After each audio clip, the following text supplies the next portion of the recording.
Welcome back, everybody. Today, we're diving into the world of 23andMe. Wow, 3 Yeah! You know, those DNA kits that promise to, unlock the secrets of your ancestry and your health and all that? Sounds pretty exciting. It does sound exciting, but we're going to dig a little deeper today. Okay. We've got an overview of 23andMe services and this thought-provoking article from Scientific American titled 23andMe is terrifying, but not for the reasons the FDA thinks. Uh-oh. Yeah. So, what do you think? Are these DNA tests all they're cracked up to be, or is there more to this story? More than meets the eye. Well, there's always more to uncover. I mean, while tracing your ancestry and discovering fun facts about your genes can be exciting, I think it's important to understand the potential implications of sharing such sensitive information. Right. Yeah, that's a good point. I mean, when you're giving up your DNA, that's pretty sensitive stuff. Yeah. So let's break down what 23andMe actually offers. They seem to provide a mix of, those fun, lighthearted, genetic traits, but then also some more serious health insights. Right. You're right. It's a pretty interesting mix. I mean, on one hand, you get those fascinating tidbits like why some people experience a sneeze reflex when exposed to bright light. Oh, yeah, I've heard of that. What is that? Like you walk out into the sun and you just... Yeah, it's called a photic sneeze reflex, and it's actually associated with a specific gene, the RS14427255 gene. Wow. That is wild. Yeah. So they can pinpoint stuff like that. It's pretty amazing what they can find out from just a little bit of saliva. It really is, yeah. But they also delve into heavier topics too, right? Like potential disease risks and carrier status for certain genetic conditions. Exactly. And even insights into how you might react to certain medications based on your genetic makeup. That can be really valuable information. Yeah. No, that's huge. I mean, if you know that you're, potentially predisposed to something or that you might have a bad reaction to some sort of medication, that could really help you and your doctor, make more informed decisions. Absolutely. Preventative care can be life-changing. Yeah, for sure. For sure. So this all sounds like something that, the FDA would be interested in. And as it turns out, they were. Back in 2013, the FDA cracked down on 23andMe's health claims, right? That's right, yeah. The FDA was concerned about, the accuracy of those health reports and some of their aggressive marketing tactics. Yeah. 23andMe hadn't fully complied with all the regulatory standards, and it actually led to a temporary halt in their health-related services. Interesting. So they were pushing the boundaries a little bit. Yeah, they were definitely pushing the envelope. But the Scientific American article we're looking at suggests that the FDA's focus on the accuracy of the tests might be missing the bigger picture. What do they mean by that? Well, the article argues that 23andMe's true objective is data collection on a massive scale. Oh, okay. It's kind of like Google. It started as a helpful search engine, but its real value lies in the vast amount of data it gathers about our online behavior. Okay, so the real value isn't just telling me if I'll sneeze in the sun or, if I'm predisposed to something. It's about building this massive database of my DNA. It's a bit unsettling when you think about it that way. Yeah, a little bit, yeah. And to really drive that point home, Patrick Chung, who's actually a 23andMe board member, compared the company's ambitions to being, quote, the Google of personalized healthcare. Wow, that's quite the statement. It is. The Google of personalized healthcare. I mean, I don't even know what that means, but it sounds big. It does sound big. Yeah. But before we jump to conclusions, data can be incredibly valuable for research, right? I mean, the article did mention that 23andMe has contributed to discoveries about genetic links to various traits and diseases. Absolutely, yeah. Yeah. 23andMe has played a significant role in our understanding of conditions like Parkinson's disease, even certain types of cancer. Their vast database really does hold tremendous potential for breakthroughs in treatment and prevention. Okay, so it's not all doom and gloom? Definitely not. I mean, the potential benefits are undeniable. But the article also mentions some less altruistic applications of this data. Right. And that's where things start to get a little murkier. Yeah. So, for example, did you know that 23andMe can actually use your data for marketing? Like what? Like they're going to send me coupons for allergy medicine because I sneeze in the sun. It could be something like that, or informing you about events that might be relevant to your genetic predispositions. Oh, wow. And then, of course, there's always the concern that insurance companies or pharmaceutical firms could potentially access this data. Think targeted marketing or even risk assessment. Okay, so now we're getting into some serious ethical questions here. Would you feel comfortable knowing that your genetic information might be used in those ways? That's a tough one. I mean, it really makes you think about the trade-offs we're making. Yeah. And what about their promises regarding privacy? I mean, do they say anything about, how they protect our data? They do. Their privacy policy assures users that their personal genetic information won't be sold without consent. But there's a catch. They rely heavily on sharing, quote, aggregate data with third parties.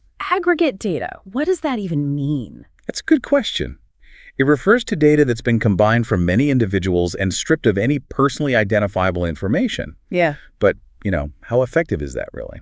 Yeah, the article seemed pretty skeptical about those promises, right? That they brought up Google's track record. Yeah, and rightfully so. Google has a history of shifting privacy policies and exploiting loopholes. And then there's the chilling reality that even your, quote, anonymous genome could potentially be re-identified. Wait, what? Re-identified? How is that possible? Well, think about it. There are online databases, familial connections. It's not as anonymous as they might lead you to believe. Okay, so you're saying that even if I don't take a 23andMe test, my relatives who do are essentially contributing to my genetic profile. That's exactly right. Each relative who uses 23andMe adds another piece to your genetic puzzle, even if you've never provided a sample yourself. Wow, that's kind of crazy. So my family's choices could impact my genetic privacy, even if I choose not to participate. That's the tricky part about genetic data. It's inherently intertwined with the genetic identities of our families, and it raises some profound questions about privacy violations and the potential for, unexpected revelations within families. Yeah, like what if you find out you have a half-sibling you never knew about? Or some other family secret gets revealed? Exactly. It's a lot to consider. This is getting pretty intense. We're talking about sensitive information that could have real-world consequences. No doubt about it. This is powerful stuff. Yeah, I mean, it really makes you think, who ultimately owns our genetic data? And what rights do we have to control its use? So we've explored what 23andMe offers, we've touched on the FDA's concerns, and now we're starting to see the implications of data collection and privacy. But we're just getting started, folks. Stay with us as we continue to unpack this fascinating and complex topic.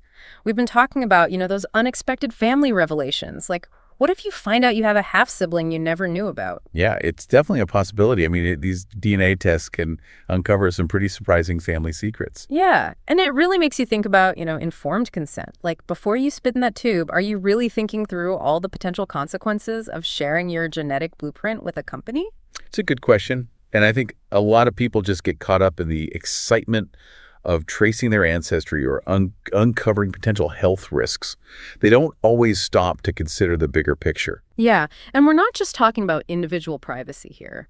This data is intertwined with the genetic identities of our families, past, present, and future. Exactly. The decisions we make about our genetic information have ripple effects that extend far beyond ourselves. Okay, so let's say I've weighed the risks and benefits, and I've decided I want to take the plunge. What are some practical steps I can take to protect my privacy? Well, the first thing I would say is do your research. Don't just go with the first company you see or the one with the catchiest ad. Really dig into the privacy policies of any company you're considering. Okay, so read the fine print. Exactly. Pay close attention to things like their data security practices, how they handle consent for research, and who they share data with. So it's all about being an informed consumer, basically, understanding the implications before you click agree on those terms and conditions? You got it. And remember, you always have the right to choose whether or not to participate in genetic research. If you do decide to contribute your data, look for organizations that have strong ethical guidelines and are transparent about their practices. So it's not just about protecting my privacy, it's also about making sure my data is used responsibly. Right. It's about having agency over your genetic information. Now, going back to 23andMe specifically, the Scientific American article seems pretty skeptical about their promises regarding data privacy. Yeah, and they have a right to be. I mean, this whole reliance on aggregate data sharing is a bit of a red flag. They say they won't sell personal genetic information without consent, but sharing de-identified data with third parties still carries risks. Okay, I know we talked about this before, but I'm still a little fuzzy on what aggregate data means exactly. Sure. It basically means data that's been compiled from many individuals and stripped of any information that directly identifies you. So like your name and address would be removed, but the genetic data itself would still be there. Okay, so it's anonymized, but not really. Right. And the problem is there's always a chance that this data could be re-identified, especially as technology advances. Wait, so even if my data is anonymized, Someone could still figure out it's me. It's not impossible. I mean, think about all the genetic information that's out there now. Online databases, ancestry websites, even law enforcement DNA databases. With the right tools and expertise, it's possible to connect the dots. So even if I choose not to take a DNA test, my distant cousin's decision to take one could potentially compromise my privacy. It's a real possibility, unfortunately. Your cousin's data, combined with data from other individuals, could be used to reconstruct parts of your genetic code. That's mind-blowing and a little bit terrifying. It is. It really highlights the interconnectedness of our genetic information. Your privacy isn't just about you. It's about your family, your ancestors, and even future generations. The article also brought up the potential for security breaches. What if a company like 23andMe gets hacked? That's a scary thought. A data breach involving millions of genetic profiles would be a disaster. Yeah, no kidding. It would be like a gold mine for identity thieves and anyone else who wants to exploit our genetic information.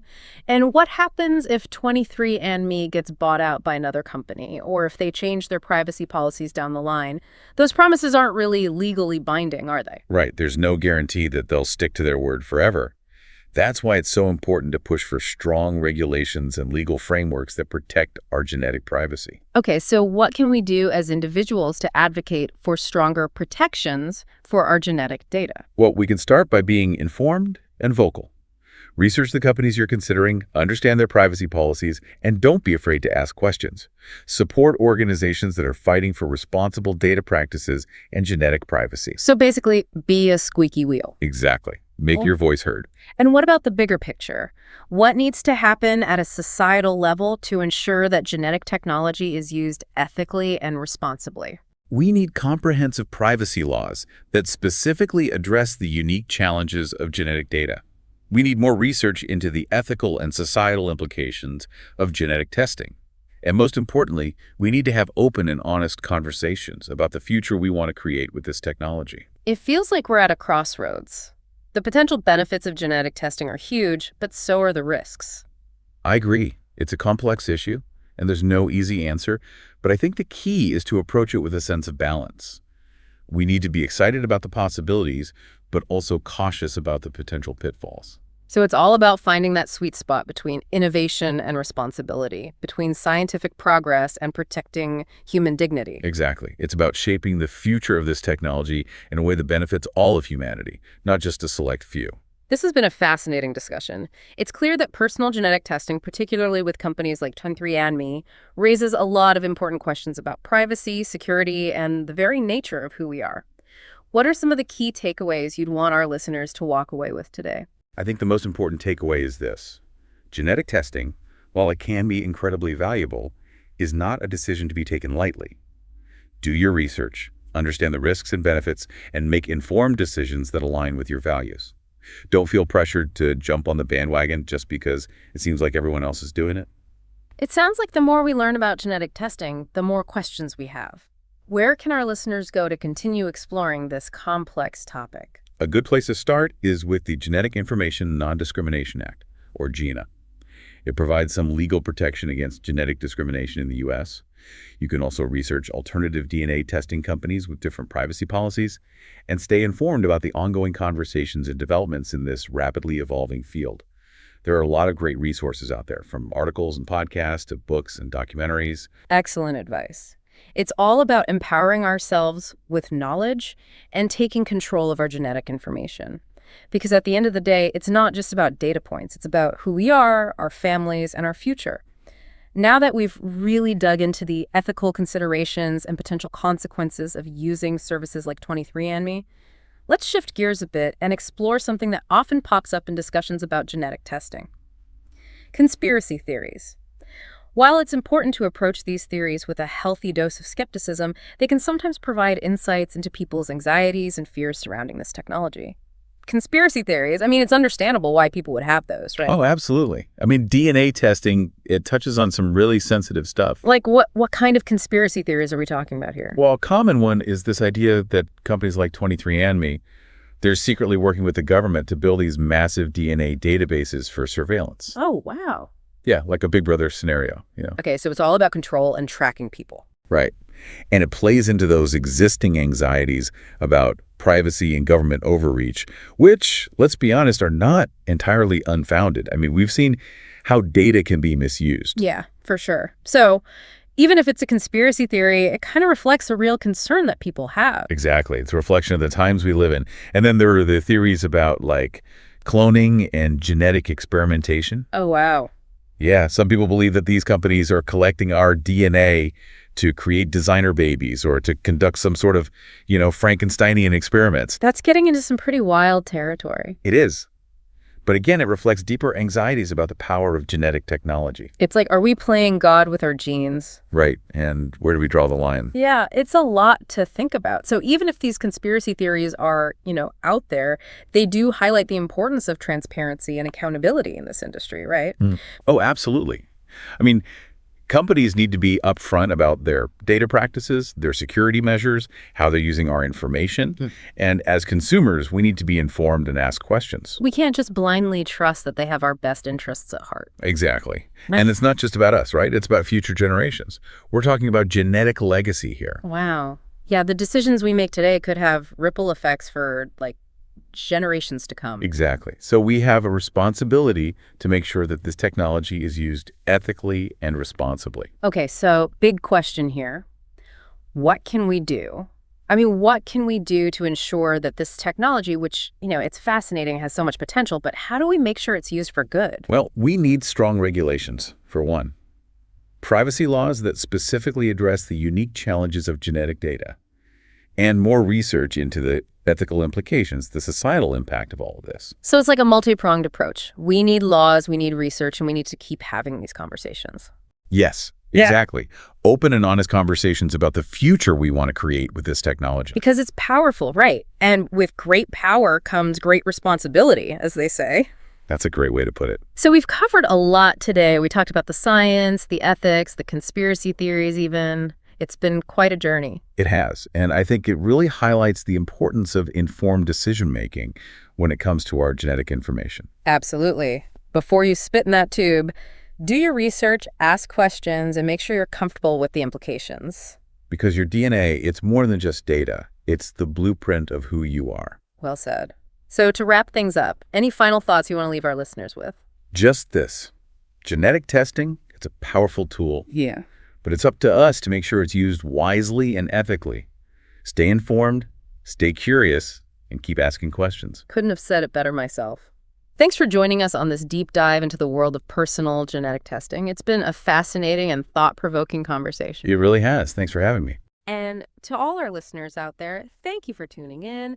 Keep exploring, keep learning, and keep those brains buzzing. Until next time.